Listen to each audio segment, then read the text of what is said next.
All right, let's get into this. Today we're unpacking a really beautiful and kinda heartbreaking short story called Anant Safar, which translates to The Infinite Journey. And really, it's a story that gets you thinking. What happens when a man who can literally go anywhere in time finally finds a reason to just stay?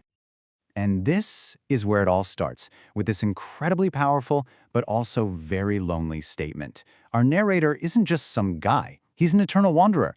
This one line just perfectly sets the mood. He has this unbelievable power, but at the same time, he's completely isolated. He's seen everything, but you get the sense he feels like he has nothing. So this first part of his story is all about what I guess you could call the loneliness of time. He's just drifting through history with no real connections on this endless solitary road. I mean, just try to imagine it. You can see civilizations rise and fall. You can witness the wonders of the past and the future, but you're always watching it alone.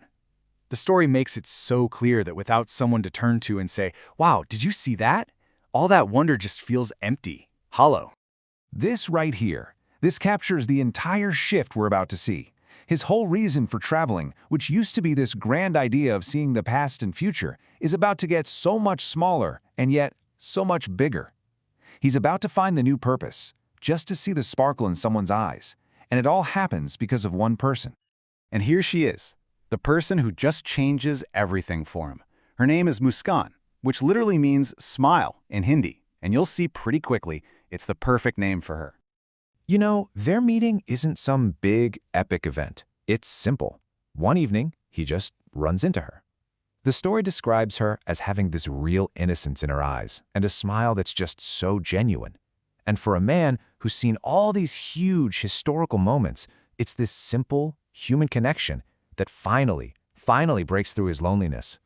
This is the first thing she asks him. And get this, she doesn't ask to see the pyramids being built or some crazy future city. She just wants a quiet place, a moment of peace. And that says everything, right?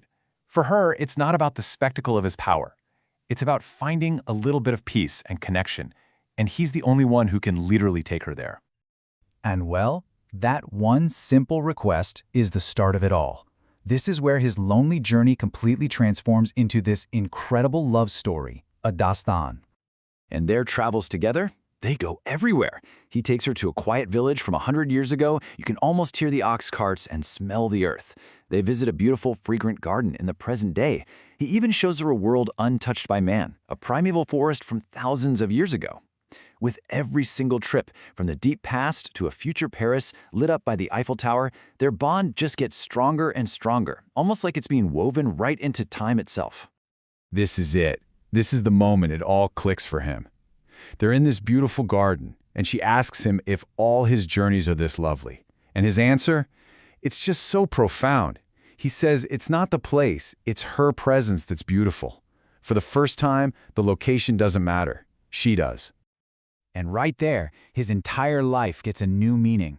His amazing ability, which had always been the source of his loneliness, finally has a true purpose. He realizes the joy isn't in just seeing history, it's in watching her see it. It's about creating their own shared history together. So their connection becomes so deep that they decide to make a promise. And it's a promise that tries to do the impossible, to be bigger than time itself. He says this to her under a sky full of stars in that ancient forest. Think about that. For a man who lives in time, who can bend it to his will, this is the biggest thing he could ever say.